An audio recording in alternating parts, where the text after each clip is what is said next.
Okay, thanks for joining me today on another video interview at the bookdesigner.com. Today I'm really excited to welcome Dan Blank from wegrowmedia.com.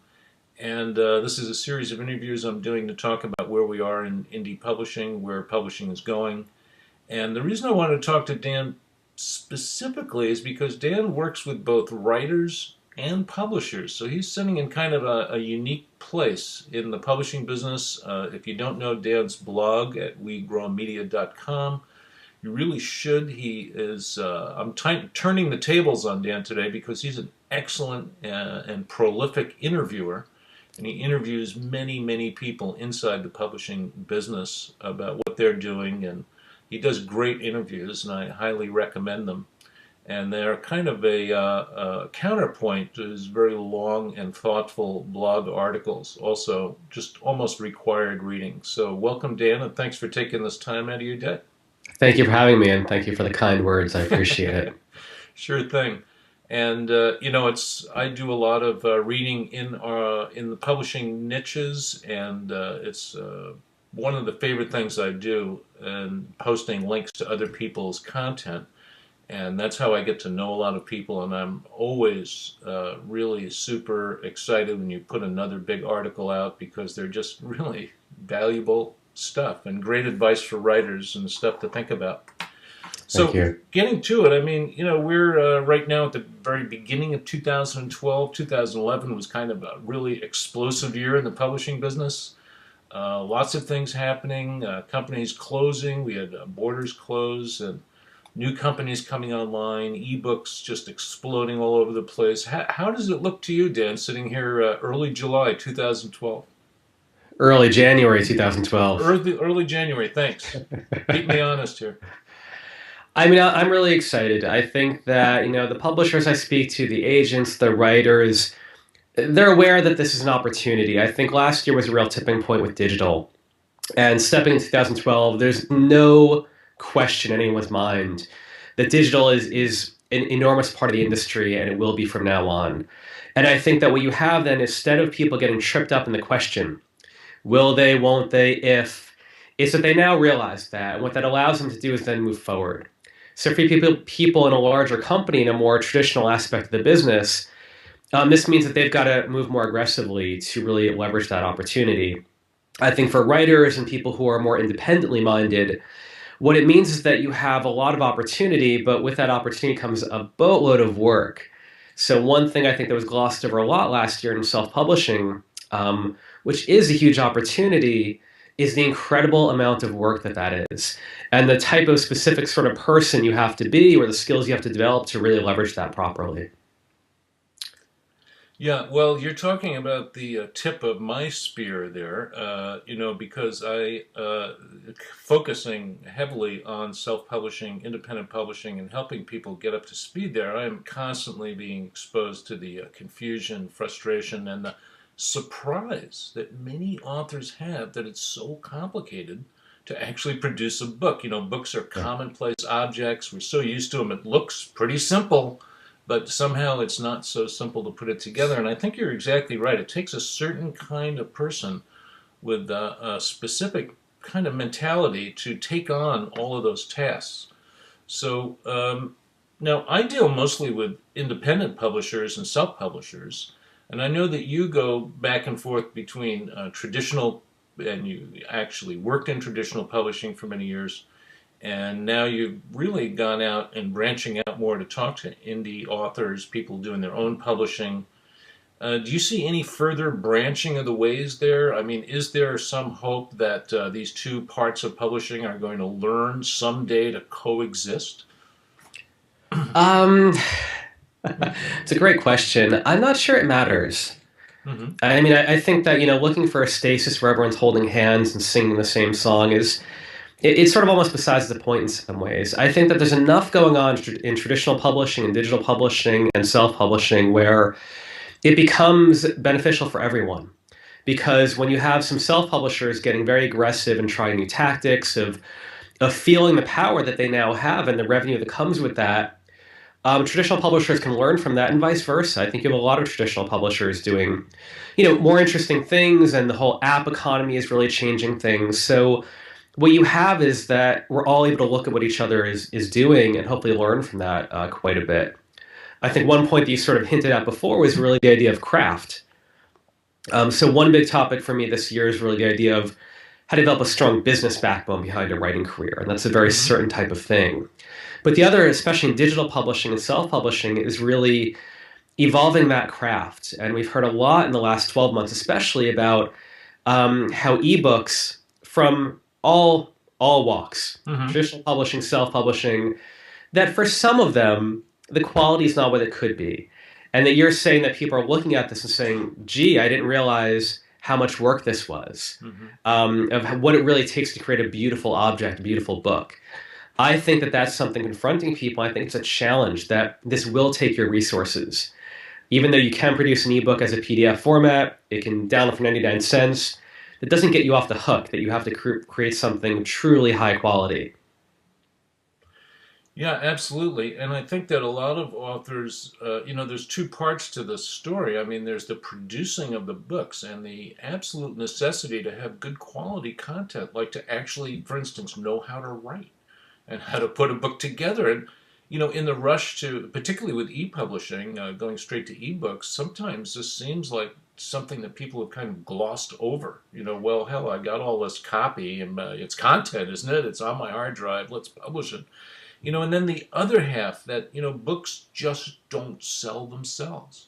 Now, I know that you're heavily involved in helping authors build an online platform, and I think that that is the foundation of creating a career for yourself. Like you say, treating it like a business.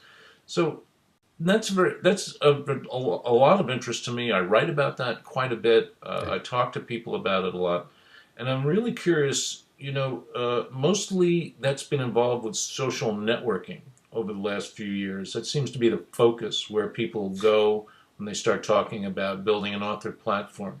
But what does it mean to you, Dan? I mean, when you say building an author platform, what is it that you're actually teaching people to do? What's the kind of meta message that you're giving people? For me, it's all about the most basic thing. It's about communicating. So for a lot of authors, it's the challenge of understanding, how to communicate what it is you're about, what your work is about, what your life as an author, what your books are about, or your other writings about.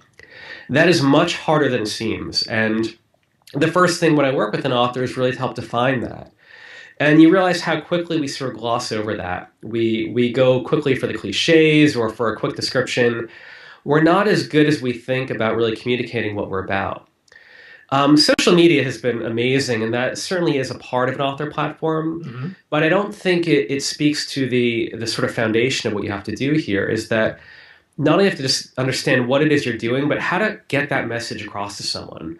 Inherently, that means learning a lot about what it is you're doing, but also learning about the person you're speaking to, what their goals are, what their life is like. What is it that really engages them? And then the social media, all the other stuff is the channel in between that. So inherently, this is really connecting two people around a common purpose or common interest or common need. So when I approach author platform, it's really from that foundational level where, regardless of what happens with Facebook or Twitter or Pinterest or any of these social networks, the foundations of building your platform should be something that extends beyond that, that really helps you understand how to communicate, regardless of the channel. So that is sort of how I try to approach it.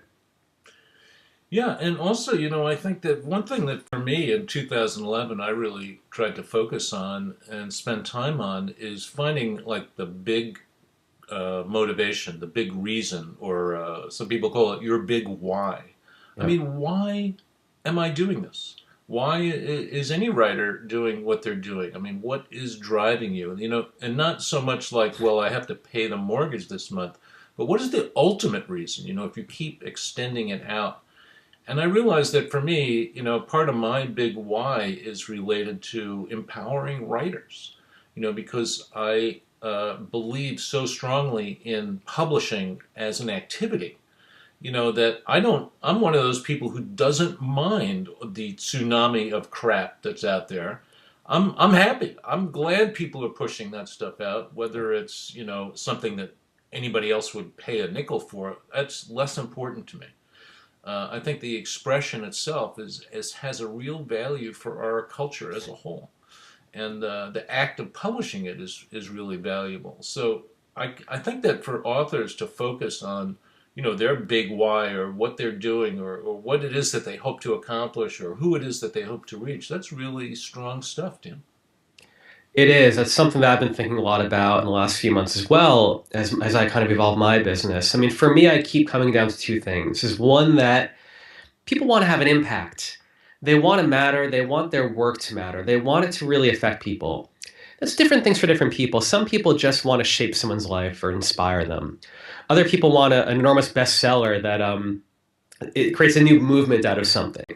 But however you define it, you want that impact. And the second thing that I've really kind of really focused on is the idea of building a legacy. So we want to build something that matters over time, that hopefully extends beyond our own lifetime, that sort of thing. I mean, I was really conscious of looking at how people reacted to Steve Jobs' death. Hmm. People who are not technologists, people that don't even own an Apple product. It was just this idea that here was someone in our time who had created things that made an impression on the world. Hmm. And that what he's done will live beyond, that we'll be talking about this person years down the road. That's the key message I took, and I thought that was very powerful. And I thought it spoke to a lot of what I see people doing and why a lot of writers pick up that pen to begin with is one of these two reasons, having an impact or leaving a legacy. Um, and I agree with you in that regard of it's nice to have all that stuff out there. I mean, Hmm.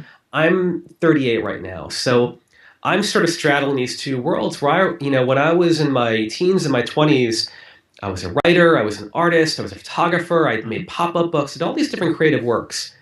And at that time, pre-internet era, I remember the loneliness of having a work you'd work 24 hours a day on for weeks, and how hard it was to get anyone to notice it. And the idea of someone, even outside of your town, to notice it, it was almost an impossibility. You would have to buy that lottery ticket for it to happen. So you were happy when four people in your town or 40 people in your town noticed something. But to have an impact that people can have nowadays of getting a letter from someone in Australia or Istanbul or Hmm. California or somewhere in Canada that, gee, I liked your work. That is incredible. And I do think it's great that people are, stretching their legs and their wings a little bit to see if they can make this happen. Yeah, absolutely. And the lowering of the barrier to entry into publishing has been fantastic. And I think that the ease with which you can publish an ebook, is going to bring a huge amount of material out that we wouldn't have seen otherwise. And also, one of the things I like about the ebook format is that there's no length constraints. It used to be we had to have X number of pages or a certain number of words to create a product that would sell. I mean, Yeah. if you didn't have an 80,000 word manuscript, or 50, at least 50 or 60,000, nobody was going to talk to you because it just wasn't saleable. You couldn't produce it properly. And now, I mean, really, it seems like you can publish anything. You can publish something a 500 word article you wrote this morning, and you could probably make money on it if you were smart enough. And that leads to my other question, because it seems to me that the big revolution in the career of writers that's happened and is happening is turning writers from those solitary artisans who had their little room and they just cranked stuff out, and I get this pushback from writers all the time, and now telling them, hey, you have to market, you have to tell people about what you're doing, you have to communicate. And I use pretty much the same stance that you do. To me, marketing, it is basically talking about stuff you're interested in. It's not that complicated. It's just figuring out where to do it and who to do it with. So I'm curious how you feel about that, because a lot of your work with writers and getting them into consider their work as business has to involve, turning writers into marketers in some way. What's that like? I mean, it depends on what type of career that you want. I Hmm. work with people who really want to have that career. They want to do anything that's in their power to make that happen. So I think the one thing that's apparent here is that no one's going to give you anything. If you're going to put your whole career in that lottery ticket, that you're going to be that one in a billion person who you're sitting in a cafe, someone walks by, asks what you're writing, and turns out there's some big editor somewhere, and you're the next J.K. Rowling. That's a fine way to approach your career, but you can't be disappointed if that one in a billion lottery ticket doesn't pay off. So beyond that, there's so much that you can be doing now. And I'm constantly working with writers and realizing that you're seeing that their eyes are opening because they're seeing the gates lifted. That they didn't realize what they could be doing. They didn't realize the skills that they could be developing. And with a lot of things, I think when we talk about the career of a writer, really reaching people and building something, it's up to you. You know, this is like any entrepreneurial spirit or any entrepreneurial endeavor. That if you're going to work harder, be more clear about what your purpose is, or you're reaching, or inventive ways to reach them, you'll be rewarded for that. But it's a ton of hard work. And I think that we look at sports heroes, we look at anyone who inspires you. Mm-hmm. And when you read their biography, you realize like how painful it was to do that. I'm not really into sports very much, but I am inspired by the stories of how people, you know, what they do. I was watching a video of Michael Jordan the other day, and I've looked at, you know, Agassi's book and all these different things, and you realize it's so much more work than you can ever imagine to really succeed. And then once you get that pinnacle level, they're not resting on their laurels. It's almost harder for 50 other reasons. Mm-hmm. And what I love about that is that it means that it is in your hands to do that. And I try to work with people to empower them as you do. And you have a wonderful blog to do that. But I think that is sort of a line in the sand of, is that the type of career that you want to have? Do you just want the purity of sitting in your room and writing something down and putting it back in the drawer, and maybe someone will read it, maybe they won't. Mm-hmm. There's nothing wrong with that. I believe in every different type of creation. You can write a wonderful thing on the beach and let the waves wash it away, and that is a work of art, and that should be supported. Mm-hmm. You don't have to be a marketer to do that. But there's a difference between art and craft and career. And I think that as a creator, you've got to understand what are your goals and how do you have to straddle those lines, and how much work do you have to do to really get to where you want to go creatively or career-wise? Well, yeah, that's you said a mouthful, and you know it's like, kind of like that whole idea that Malcolm Gladwell was proliferating about the 10,000 hours to mastery, and you know how you really have to put it, and you know whether it's 10,000 hours or 20,000 hours, I don't think that really matters, but the concept that you have to actually do a lot of work, and you have to pay attention to what you're doing. It doesn't work if you just, you know, sitting there unconsciously doing something. You have to continue to get the feedback from what you're doing, learn, adapt, revise, and go and move forward. That kind of 10,000 hours will create something very incredible. And yeah, I mean, I'm the same way. I mean, that's the reason why I got into training. I never anticipated getting into training, but I realized that there were all these people, and they had talent maybe, and they had a goal, but there was no way for them to connect those two. They didn't know how those things could connect. Like, I want to publish books, I want to make money on Kindle, I want to publish print books, whatever it is. You know, well, there was just a big disconnect between the two from what I could see. Yeah. No, I agree. I mean, this is sort of, it's an interesting age right now for helping, you know, if you're working with writers and helping them. I think you have a lot of different resources at your disposal. You might want to hire someone or take a course or get involved. Mm-hmm. What I like about that is that there's a lot of different people out there, and some people will align to your method of working, and other people won't. And what I also think is great is working across people. Mm-hmm. So I've seen, you know, from blog posts and different things of saying, you know, why work with me and not someone else? What I love about this is that you can work with multiple people. Mm-hmm. Is that you can kind of really build up a network of people who are almost a support network, people who can assist you in certain ways in different aspects of what you're working on. So, yeah, I think that's wonderful. And I love that part of social media also, because the social media is the it's so fluid and such a great way to both find and interact with people who can become part of your support network. And I think that we all function that way for each other. I mean, I feel like I'm part of a lot of other people's networks, and I know that people feel I'm part of their network. So I really like that part of the social side. Anyway, I'm going to ask you to go out on a limb here, Dan, and see if you have any, put your prognosticator's hat on, and tell me what you think looking forward. I mean, you talk to a lot of publishers and authors both. So 2012, we already know that ebooks, we're going to sell a lot more ebooks this year than we did last year. Everybody knows that. And, mass market's going to get killed even harder. But what else do you see? What do you see anything on the horizon? I mean, what are you looking for in 2012 as far as, publishing, traditional or indie publishing? I mean, for me, it's about really understanding what works. You have a lot of traditional people and independent people trying to understand, fine, we know we have to do this. What is the roadmap to get there? And then clearly the answer is you've got to build that roadmap because we've never had to do this before. Mm-hmm. So a lot of what I'm focusing on is how to create a process to discover that is how do you have an experiment and see what works and optimize it, and how do you create those channels essentially for optimization. Mm-hmm. So you can have an idea for a product, put it out there, test it, get the measures you need, iterate it, do it again, understand so that in the course of 6 months or a year, you can build instead of just reading articles and saying this is what someone else did. Mm-hmm. That's a starting point, but you can actually build that for yourself. I don't have a big magnifying glass or Sherlock Holmes glass into the future right now.